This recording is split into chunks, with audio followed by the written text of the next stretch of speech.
자유민주 질서와 체제를 반드시 지켜야 된다는 신념 때문에 문재인 정권 4년 동안의 자유민주 질서 파괴 행위에 분노하고 그래야 보다 나은 내일을 열망하고 계시는 애국 시민, 특별히 해외에 계신 동포 여러분, 문재인 정권 지난 4년 동안 철저하게 1948년 8월 15일 정부를 수립한 이후에 6.25 전쟁을 겪고 그 폐허 위에서 우리는 민주화와 산업화를 달성한 나라입니다.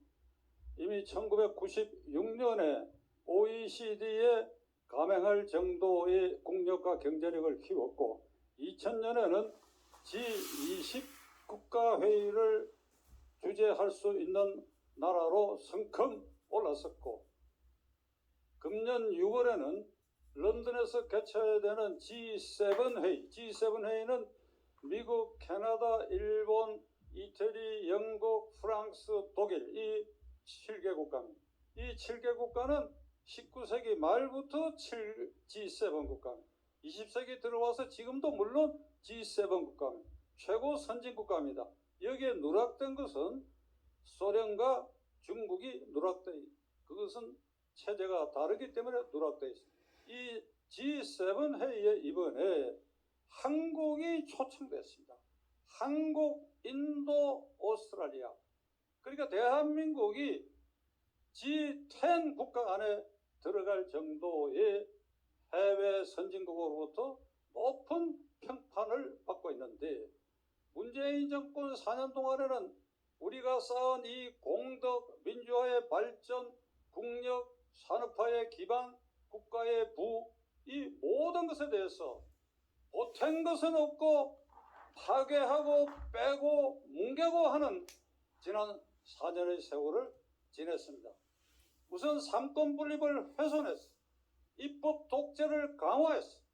헌법에 위반되는 공수처법을 만들어가지고 고위공직자 범죄 수사처라는 걸 만들었을 뿐 아니라 5.18에 대해서 비방하는 자에 대해서는 처형을 가하는 금지법을 만들었고 북한 전단 살포법을 김여정이가 이 법을 만들으라고 내뱉은 지 6시간 만에 통일부가 화답을 하고 이 법을 통과시켰습니다. 이것은 자유민주주의, 인권 신장이라고 하는 글로벌 전 세계적인 가치 개념으로 봐가지고 이게 우선거리가 돼요. 미국에서 상원에서 이 법에 대한 청문회가 지금 예정되어 있는 이런 상태까지 이르렀습니다. 자, 사법부는 철저히 장악됐지요. 김명수라는 자를 내세워가지고 임성근 부장판사를 여권의 탄핵의 제물로 누구는 뇌물이라 그랬어. 휘하의 판사를 정권의 뇌물로 바쳐가지고 국회에서 탄핵을 이결하게 했고 작년 1월에 울산시장 부정선거 사건의 재판에 회부된 자가 13명인데 지금 1년 2개월이 지났는데도 서울중앙지법에서 이 재판을 단 한 번도 하고 있지 않습니다. 이 사건 꼭대기에는 문재인 대통령이 있지요. 그리고 검찰이 추가 조사할 부분도 못하게 전부 수사팀을 흩어놔 버렸어요. 사법부 장악했고 검찰은 지붕을 폭파시켜버렸어요. 검찰은 지붕을 폭파시켜버렸어요. 모든 권력을 빼앗아버렸어요. 검찰총장을 쫓아버렸어요. 그리고 중앙선거관리위원회 헌법재판소도 전부 자기 편 사람들로 앉아가지고 이 서울 부산시장 선거 국면에서도 부정선거 그리고 선거법을 위반하는 일이 여당 후보들 또는 여당에서 공공연히 자행되고 있는데도 선거관리위원회는 경고 한 번 보내지 않는 이렇게 완전히 이 정권이 장악했습니다. 경제적인 면에 있어서는 우리가 지금 경험하고 있는 것처럼 이 정권 들어서고 25차례 주택정책을 발표했는데 박근혜 정권 말기에 비해서 지금 수도권의 아파트 값이 70% 이상 올랐고 값이 오르니까 공시지가도 오르고 공시지가가 오르니 세금 폭탄이 예정돼 있습니다. 그래서 집을 가지려고 하는 희망을 가졌던 서민들에게 집 가질 꿈을 앗아갖고 특히 젊은 세대가 집 가질 꿈을 영원히 빼앗아버리는 이런 짓들을 태연히 하고도 큰 소리를 오히려 치고 있는 상황에 우리는 이르렀습니다. 원자력 발전소를 훼손, 파괴하고 지우려고 하는 것, 이것은 정말 천인공노할 일입니다. 58년에 이승만 대통령이 이 땅의 원자력 발전을 위한 씨앗을 뿌린 이래이 세계 최고의 원자력 발전소 건설 기술을 가지고 이것을 수출할 수 있는, 그래야 외화를 벌 수도 있을 뿐 아니라 그리고 국내적으로도 이 공해를 없애고 하는 최적의 발전, 이거를 완전히 없애가고 있습니다. 그래야 대신 풍력이다 태양광으로 대체했는데 거기에 종사하고 있는 그 업자들은 전부 이 정권 코드에 맞는 사람으로 여기에 폭리를 취하고 여기에 부정행위가 엄청나게 따르고 하는 이런 무법천지, 이 원자력을 이렇게 훼손하는 58년 이래에 수십 년을 쌓아온 이 우리의 노하우를 하루아침에 이렇게 없애려고 달려들고 있습니다. 국가안보는 우리가 지금 체험하듯이 완전히 불모지대화되었고, 그리고 수도권 상공은 김정은이한테 완전히 내줬습니다.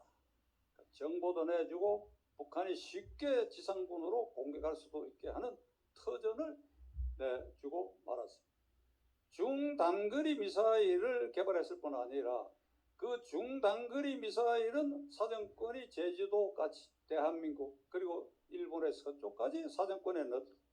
거기에 장착할 핵폭탄도 엄청나게 지금 개발했다 하는 것이 다 드러났는데도 불구하고, 그리고 수시로 지난주일이라도 김여정이 문재인 대통령을 콕 집어가지고 때때다 말더미다, 삶은 소대가리다, 이런 아주 욕설을, 모욕을 가하는 말을 퍼부은데도 불구하고 시청자 여러분, 청와대 대변인, 통일부 대변인 또는 문재인 대통령 자신이 그리고 외교부 장관이 이런 망발에 대해서 항의하는 성명을 발표하고 말하는 걸 한 번도 들어본 일이 있습니까? 지금 공식적으로는 문재인 대통령이 세 차례 김정은이하고 정상회담을 한 것으로 되어 있습니다. 판문점에서 2차례, 그리고 평양에서 1차례. 그 회담을 통해서 뭔가 말 못할 꼬리를 김정은에게 잡혀 있지 않은 한 그를 모욕하는 이런 말을 하는 데 대해서 대한민국 대통령을 모욕하는 것은 대한민국을 모욕하는 것이고 우리 5천만 국민을 모욕하는 것인데, 단 한마디도 항변을 못하는 것은 말 못할 사정이 있는 것이다. 뭔가 잡혀 있는 것이다. 조금 전에 정광훈 목사가 말씀하신 대로 낮은 단계 연방이나 또는 평화쇼를 통해 가지고 김정은이가 이 남한의 지배체제를 강화하는데 뭔가 빌미, 약속을 한 게 있지 않은 한 어떻게 이렇게 할 수 있느냐 이 말입니다. 오늘 제가 특별히 많은 분들이 아차하고 놓치는 부분 한 가지를 특별히 말씀드리려고 합니다. 2017년 5월 10일 문재인 정권이 출범하고 나서 2018년 3월 1일 기념식부터 문재인 대통령이 북한에 대해서 어떤 주장을 했느냐. 이듬해 2019년은 1919년 3.1 만세운동이 일어난 지 100주년이고 3.1 만세운동이 일어난 그 다음에 상해에 4월 11일 임시정부가 수립됐다.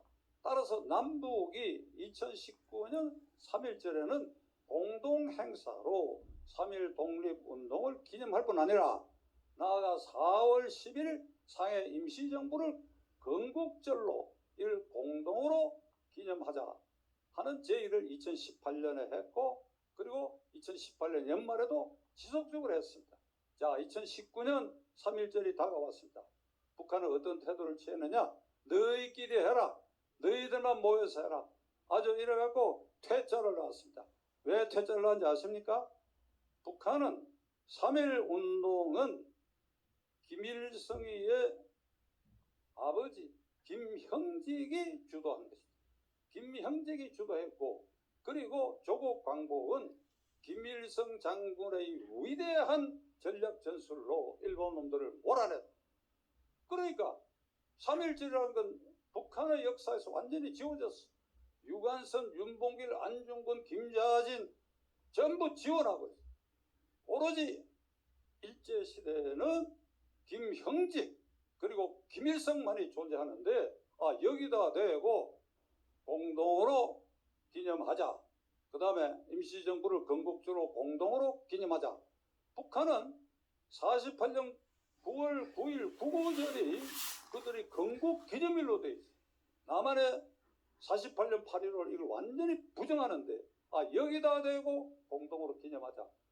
이게 싸가지 없는 XX들이야. 싸가지 없는.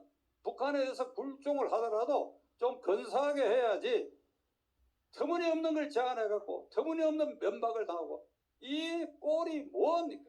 저는 이거 하나만이라도 이 정권을 몰아내야 할 결정적 계기라고 저는 생각하는데 많은 이들이 이 부분을 지금 놓치고 있습니다. 자, 문재인 정권은 2017년 5월 10일에 헌법에 서약하고 문 대통령이 여러 가지 공약을 했는데 분명히 하나 지켜진 게 있어요.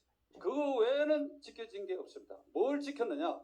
한 번도 경험하지 못한 나라를 만들겠다 하는 그 약속을 지켰어요. 한 번도 경험하지 못한 헌법 파괴 행위, 국력 소모 행위, 북한 굴종 행위, 신중 살해 행위, 한미동맹 파괴 행위, 한미일 협력체제 파괴 행위, 그리고 경제 질서를 흐트리는 행위, 우리가 지금까지 역대 어떤 정권에서 보지 못한 일을 송두리째 나라를 망가뜨리는 이런 길을 약속한 꼴이 되고 말았습니다.